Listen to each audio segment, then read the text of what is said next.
Sunset Overdrive, the third-person locomotive shooter designed by Insomniac Games, might be the most underrated game that I've played this console generation. The game takes place in an exaggerated punk rock metropolis where an energy-chugging monsters called OD have set the apocalypse in motion. Players utilize an army of wacky, out-of-the-box weapons, the kinds you'd find in any other Insomniac-developed game, alongside a free-flowing moveset that enables grinds, jumps, wall runs, and other parkour abilities.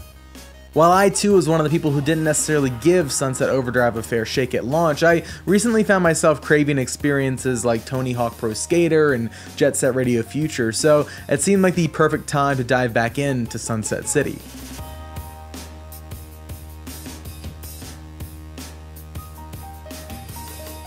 While it's easy to praise the game for its creative weaponry, deep customization, and irreverent twists on the apocalypse, I don't think those things are what truly makes Sunset Overdrive great.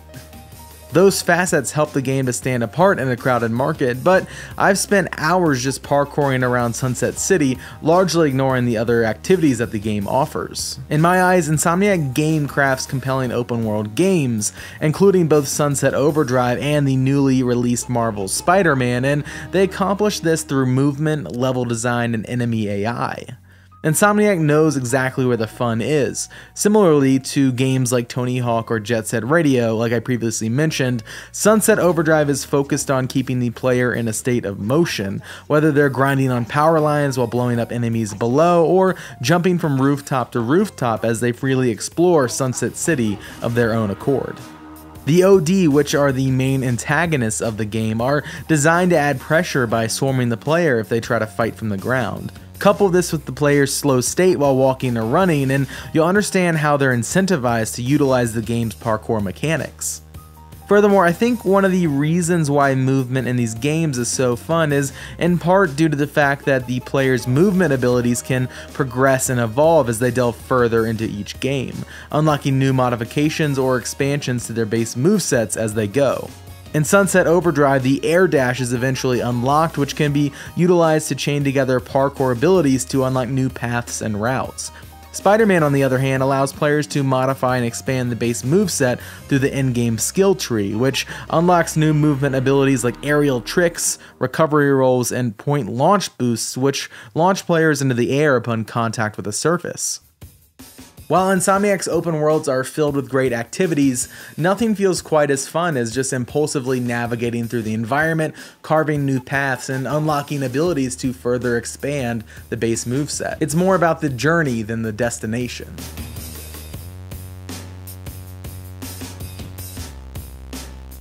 It should be mentioned that neither game would be as fun without the playgrounds that are Sunset City and New York City. In Sunset, power lines, oversized umbrellas, cars, street signs, air conditioners, and many more objects all serve as opportunities for players to execute joyful strings of locomotion. New York is filled with skyscrapers to swing between, buildings to scale, and incredible vistas to appreciate while web-slinging about the concrete jungle. In an article on Gamma Sutra, Luke McMillan, PhD, educator, and Ubisoft consultant states, "Greater line of sight also allows the possibilities for a larger amount of tactical options, as the player will have more time to plan and also a greater situational awareness. On the other hand, reducing the player's line of sight will result in disadvantaging the player, as they will have less situational awareness and less time to act to certain problems." Although Dr. McMillan is predominantly addressing level design and first-person shooters, I think his commentary regarding line of sight directly correlate with open-world games like Spider-Man and Sunset Overdrive. In both games, landmarks help to orient the player in the space, and sight lines are typically long and wide, giving players enough time to select the optimum movement path so that they can continuously parkour, sling, and move around without interruption. Sunset Overdrive particularly stands out in this regard, as its interactable surfaces consistently stand out thanks to their color and shape, whereas Marvel's Spider-Man can occasionally feel claustrophobic, but I guess that's New York for you. In light of Sunset Overdrive's highly mobile protagonist, Insomniac had to get creative when it came to enemy AI. How does a team create a meaningful pseudo-skateboarding experience in a world filled with hordes of enemies and make both movement and combat encounters engaging? I mean, combat wouldn't be very fun if enemies couldn't ever hurt you, and likewise, movement wouldn't be as satisfying if the player was constantly hindered by opponents.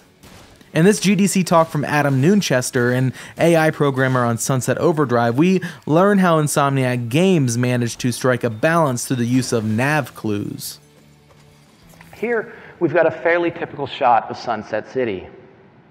And this is the debug draw for our navigation mesh, or nav mesh, or nav for short. This represents where enemies can go. One big problem is that there isn't nav mesh on any of the traversal elements in this scene. For example, this rail, wire, umbrella, or car. A similarly big problem is that by simply using a bouncy, that is an object that you can bounce on, such as a car or umbrella, the player can move from one section of nav mesh to a completely new section of nav mesh. If this happens, then the OD might have to run around behind the building and take the stairs to chase the player, or worse, they might not even be able to chase the player at all.